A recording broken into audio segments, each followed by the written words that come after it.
สบายดีพี่น้องปองปายเมื่อสุขสุขคนมือนี่สาวตุกกำลังเดินทางสิไปเฮ็ดเวียกอยู่บ้านแก่งซิมเมืองสารวัตรแขวงสารวัตรเด้อมือเจ้าเด้อมือนี่วันที่7 เดือน 6 ปี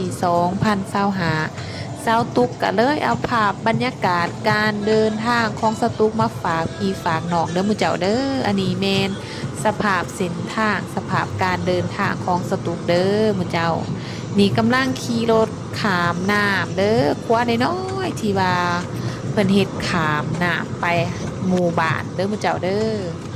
สภาพเส้นทางก็ตามหมู่เจ้าเห็นเลยหมู่เจ้าอยากหวาดเสียวอยากหวาดผวาน้อยหนึ่งเด้อหมู่เจ้าเด้อสภาพเส้นทางเบิ่งจากสภาพครัวกะแล้วกันหมู่เจ้าครัวน้อยๆแคบๆพอแตวิดรถเด้อหมู่เจ้านี่ก็คือการนี่ก็มาเจอกันกับรถตอกๆหมู่เจ้าเอ้ย กะหลีกกันบวิดหลีกกันบวิดหมู่เจ้าก็เลยคอยแห่ไปตามแคมฟังเด้อหมู่เจ้าเด้อเพราะว่าทางเขาเจ้าเหตุกับพ่อแต่ล้มรถหมู่เจ้าคันรถ2 คันหลีกกันในบ่อยากวิดหมู่เจ้านี่เดมาหลีกกันกับรถตองๆนี่เกือบบวิดหมู่เจ้าเอ้ยเนาะสภาพเส้นทางก็เป็นแบบนี้แหละก็มาเบิ่งนำกันเด้อหมู่เจ้าเด้อมาลุ้นเบิ่งนำกันว่า ตอนต่อไปสภาพเส้นทางของสตุกในตอนหนาสิเป็นแนวใดแต่หับประกันว่ามีความท้าทายมีความตื่นเต้นแล้วก็มีความสวยงามหมู่เจ้า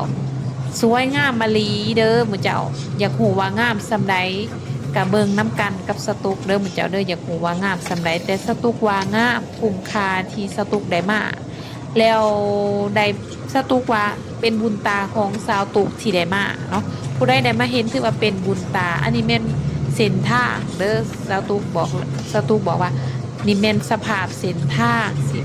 ไปบ้านแกงซิมเด้อผู้เจ้าเด้อสาวตุกสิไปเฮ็ดเวียกอยู่บ้านแกงซิมอันนี้เป็นสภาพเส้นทางสองฝากทางเด้อผู้เจ้าเด้อ2 ฝากทาง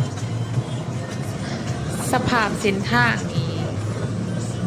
หวาดเสียวลุ่นขนาดท้าทายขนาดผจญภัยขนาดเด้อผู้เจ้าเด้อสภาพเส้นทางแต่คุ้มค่ากับการมา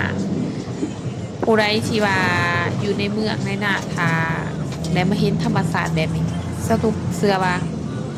คือสิหูซึกคือกันกับสตุกว่ามันงามแฮงคุ้มค่าแฮงที่ได้มาสตุกคุ้มค่าแฮงเป็นบุญตาแฮงที่ได้มาถึงว่าสภาพเส้นทางสิยุ่งยากลำบากกันดารท้าทายแต่ สิ่งที่สตูเห็นคือมันคุ้มค่าแฮงกับการที่ว่ามาเห็นเวียกอยู่บ้านนี่เนาะเบิ่งแม่พระเจ้าเบิ่งแม่สภาพ2 ฝากทางมันธรรมศาสตร์งามแฮงสภาพธรรมศาสตร์ล้วนๆเนาะเขียวทุ่งอยู่แล้วก็เฮือนซ่านบ้านซองอยู่แถวนี่เนาะเฮือนซ่านบ้านซองอยู่แถวนี่ก็ยังเป็นแบบว่าวิถีชีวิตแบบว่าแบบสไตล์แบบว่าต้นฉบับแบบคนลาวเฮือนซ่านบ้านซองก็ยังแบบคนลาวแล้วก็ตามฝากทางที่สตุกผ่านมากายมาการนุ่งถือการแต่งตัวการดำรงชีวิตยังแบบว่าแบบคนลาวเฮาได้แบบคนลาวแบบดั้งเดิมแบบต้นฉบับสตุกเข้ามานี่รู้สึกได้ถึงกลิ่นอายของความเป็นคนลาวเฮาแท้ๆ มันงามแห้งเจ้า2 ฝากทางนี่จะเป็นงามแห้งเขียวโสมมีหัวมีห่าวมีธงไฮธงหน้าเขียวมีงัวมีควายงามแห้งคุ้มค่ากับการได้มาอยากรู้ว่างามสำใดเนาะอยากรู้ว่างามสำใดมีตอนต่อไปอีกนี่ข้างหน้าเนาะทางด้านหน้าต่อไปนี่แห้งสิงามการดำรงชีวิตยังแบบว่าแบบคนลาวเฮาอันนี้ดิ เข้าเจ้ากัดสิไปหน้าพอเป็นคนขับรถตอกลูกกันนั่งเต็มอยู่ทั้งลังเด้2 ฝากทางมีตัว2 ฝากทางมีตัวเบตัวงัวตัวข่วยแบบวิถีชีวิตนะแบบอยู่แบบสงบสุขอยู่แบบพ่อเพียงแบบบ่วุ่นบ่วายบ่เจ็บประสาทบ่เจ็บสมองอยู่แบบว่าพ่อเพียงอยู่แบบมีความสุขกับธรรมศาสตร์อยู่แบบมีความสุขกับสิ่งที่มีสตุกมานี่สตุกรู้สึกแบบว่าอิ่มใจเหลือเกินสตุกอยากได้ชีวิตแบบนี้สตุกอยากอยู่กับธรรมศาสตร์แบบนี้สตุกอยากมีแบบนี้เด้นี่เด้อยู่ด้านหน้านี่เด้ตัวสตุกว่างามแฮงอยู่ด้านหน้าส คือเป็นธงเขียวสะอุ้มเบิ่งขุนตัวงัวตัวควายเพิ่น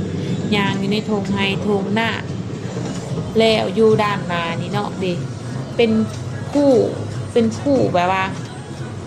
เขียวเขียวเบิดหน่วยผู้เขาขี่รถมาซื้อเลยนี่เขาจะเห็นหน่วยผู้ตัวนี้แหละเป็นแลนด์มาร์คเป็นเอกลักษณ์เป็นจุดเด่นเลยขี่รถมาซื้อนี่จะเห็นหน่วยผู้นี่แหละเนาะเด็กหน่อยก็เล่นอยู่ตามหนาบ้านอยู่ตามแคมป์ผ้าแบบวิถีชีวิตที่แบบเบิงแล้วมีความสุขใจแบบ